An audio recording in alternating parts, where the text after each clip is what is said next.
What up? Hey, right now we got Switch Out. Everything the 2023 NBA season has proven so far. And Switch Out, man, I love that nigga videos, bro. And he don't copyright my shit, he don't block my shit, so I salute that. He probably doesn't even care, you know what I'm saying? So, but I fuck with him 100%, and I always watch his videos, and I just want to make more of an effort to react to it instead of watching this shit, cause you know I be watching it, listening to it at work, you know, channels like this, you know what I'm saying, when they talk about basketball. And I'm gonna do the exact same thing. I'm about to get me a podcast microphone, like one of them good ones.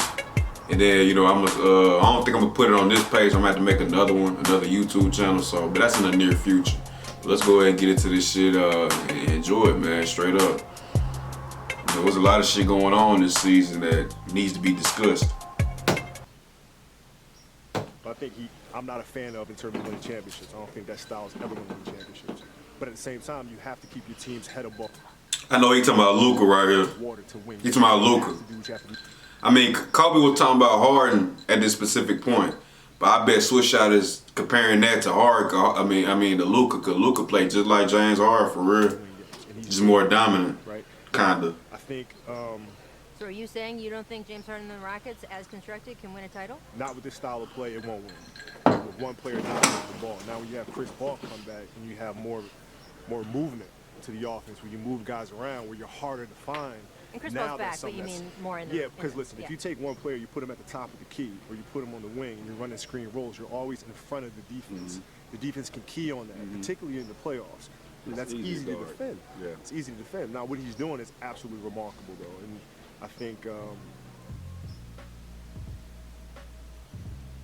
I remember I used this clip in a video in 2021.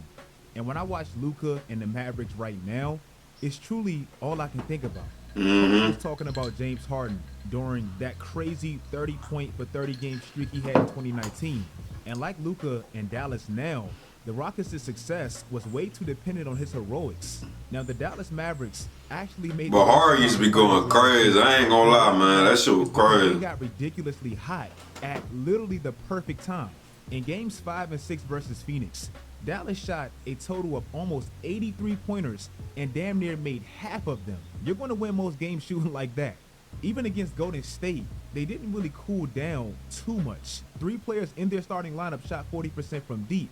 They just let Golden State damn near shoot 50-40 splits, which obviously won't work in the playoffs. But this year they came back.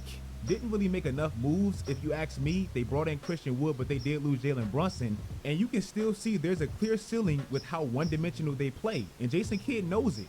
Luka Doncic, since he entered the league, has the highest usage percentage of anybody in that span. This year he's second. Not only that, Luka Doncic almost has a 50% assist percentage. Not only that, the Dallas Mavericks are averaging just under 112 points a game. Luka is responsible for more than half of those. If you look at Dallas's assist percentage on three-pointers attempted, look at everybody else and then look at Luka. 12% of his threes are assisted on, meaning he's creating a lot for himself.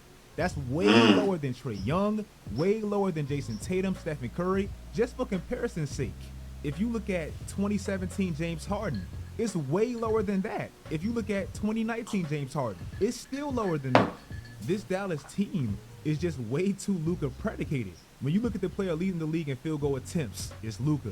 It's been like that ever since they got rid of Dennis Smith Jr. back in the day. Not back in the day, but like to his demise, and that's his fault. 3-4 years ago. When you look at the player leading the league in isolation field goals, it's Luka.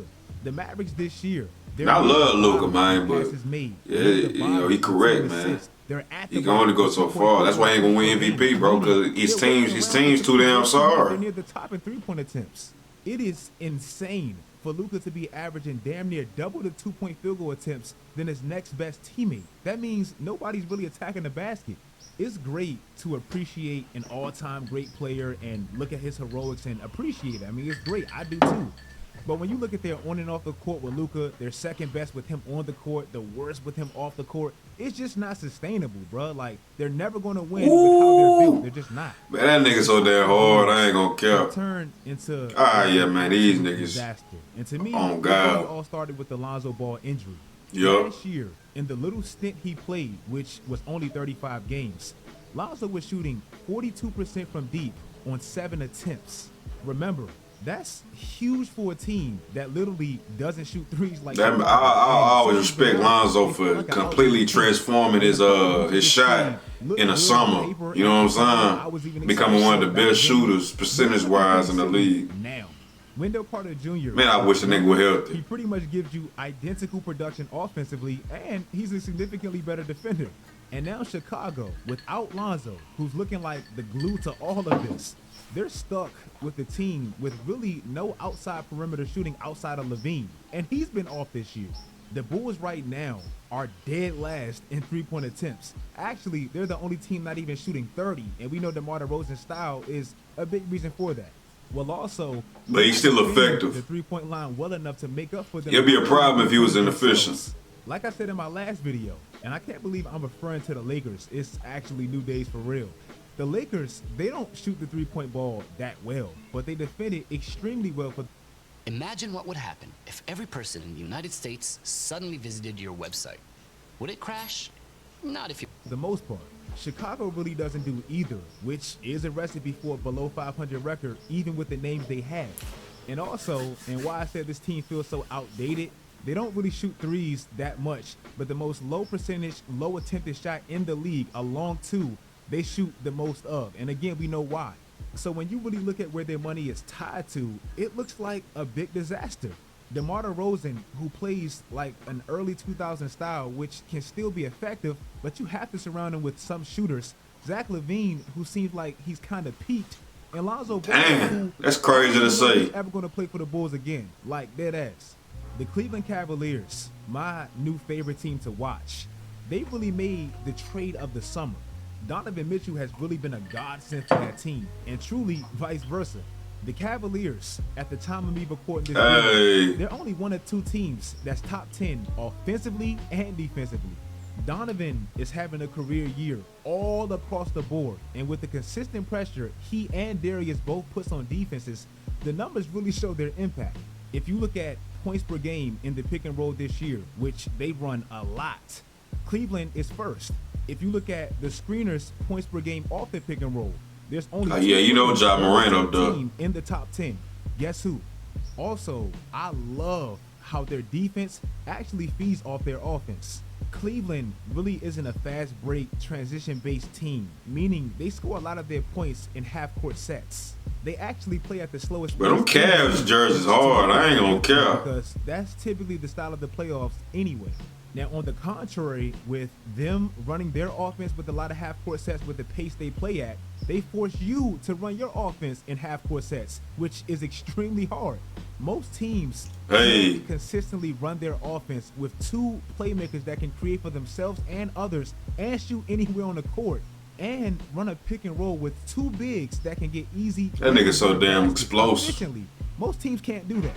This year, Cleveland is giving up the least amount of points per game. They're guarding the three-point line at an above-average clip, and they're giving up some of the least. I think who y'all think will win the East this year, man? It's up for grabs, just like the West. I really wanted to be so they really couldn't take a. I wanted to be Boston and the Bucks, this year again with. but I also want Cleveland to get to at least to the Eastern Conference Finals as well. Like I wouldn't be mad because you know what I'm saying? Going into the season, Because Cleveland is more fun to watch than the Bucks. Honestly, that's my opinion. On God, that's really real. Have this new perfect mix of young draft picks for the future that they're growing and developing and all that, and the championship win now stars. That's unheard of. And now, when I really look at it, it's probably a reason why you really haven't seen that. Most dynasties, historically, are typically focused in one direction, not really trying to blend both.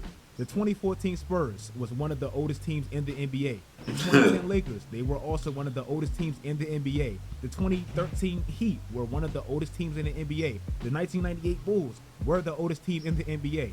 It's extremely rare to plug multiple, not just one piece like the 2014 Kawhi Spurs and all them, multiple young pieces into a team with expectations to win it all.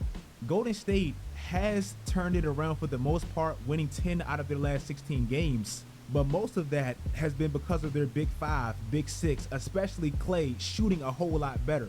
But when you look at the rest of their roster, it does feel like they have a lot of dead spots. DiVincenzo, who I was excited about, he's been a bit of a disappointment this year. Kuminga, my favorite player. I ain't seen that nigga on the court. He's had his moments, but it still feels like Steve Kerr doesn't quite trust him. James Wiseman, he struggled immensely within their system. Moses Moody doesn't really play, and Andre Iguodala, he's like the new Haslam. So it feels like their roster is pretty thin. Stephen Curry, he's had Real shit though. all across the board, all that. He's playing the most minutes he has in damn near a decade. Their bench, who's extremely young, still leads the league in turnovers. So their overall depth is just not quite how I expected. Maybe it was just me. I The New agree. Orleans Pelicans are the scary team that I believe they would be before the season even started. In my bold predictions video, I said I think they will make the Western Conference Finals healthy. And I'm loving how that's going so far. I said, if Willie Green can get this team to buy in defensively with the skilled players they already have on the offensive side, you can't tell me this team won't be a problem. The Mini reason KD. I really love this team. I ain't gonna lie, man. Ingram, man. Do y'all think he peaked? One of the most Or do y'all think he still got enough time to, you know what I'm saying? And Zion. 'Cause I ain't gonna care. Colorado can literally put pressure It wasn't too far ago in this league. when Ingram was an all-star player. Paul last year in the playoffs, and he's shooting almost 40% from deep this year. Trey Murphy, one of my favorite picks of that entire 21 draft, he's come back a much better ball handler, which has made him a better scorer. He's always been able to stretch the floor. He did that at Virginia. Yeah. And he's 6'9" with a 7-foot wingspan, so defensively, his ceiling has always been through the roof. Brandon Ingram, he's always been one of the best three-level scorers we have in this league. And with the help he has now, with Zion Williamson creating defensive breakdowns and the attention he gets, CJ McCollum doing the same even though he's struggling, he's damn near shooting 48% from deep.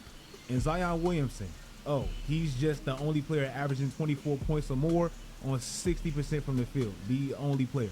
I told you the Cavs were only one or two teams that's top 10 Dominant. offensively and defensively. Well, the other team is the other team that's also. But I hate that I went to go see the Memphis play Pelicans at Memphis. Points. Ja had 22. It was something slight, but Zion only had 17 or something like that. But it was a disappointing game for both of my guys I like to watch. Members But can save up to 30% by hopefully next time I go to a Memphis game, man, I need to see Curry play, man, straight up. Bro, they finna let me watch this shit, bro. You got a sweet deal. This the first time on a reaction that I made that I had to sit through Here's a. one thing you need to do what before the you start fuck? holiday shopping. Don't spend another dime on Amazon until you watch this first. Shut the Willie Green fuck has up. this team balling, and if it were my vote right now, he would be my coach of the year. And lastly, the Miami Heat. Some of their moves, or lack thereof, is really whipping their asses right now. But they jerseys hard as fuck. What the Sometimes hell? Success can really be a bad thing because it leads to complacency. Okay, we get it. They're a great organization. They had a lot of success within these last 3 years. They made 2 Eastern Conference Finals, NBA Finals, in which they were 2 games away. They've literally had the exact same results in these last 3 years as the Celtics. We get it. But sometimes I feel like Pat Riley buys way too much into culture as opposed to talent. And you need both, but mainly talent. This team has some of the worst contracts in the sport. Duncan Robinson, okay, we get it. He had a good bubble run, had 2 real solid years. But they really don't play him like that, though. He made an all-star team. Kyle Lowry. I seen damn, I forgot the nigga YouTube name, but I always listen to that shit. He was talking about all the 3-and-D guys who's not really been playing like a legit 3-and-D. I think he Korean or something like that, but I don't know his ethnic. I don't know the word. I ain't feeling. I don't know what his race is, but by 100%, I don't know if he Chinese, Asian, Japanese. I don't know what I don't want to say.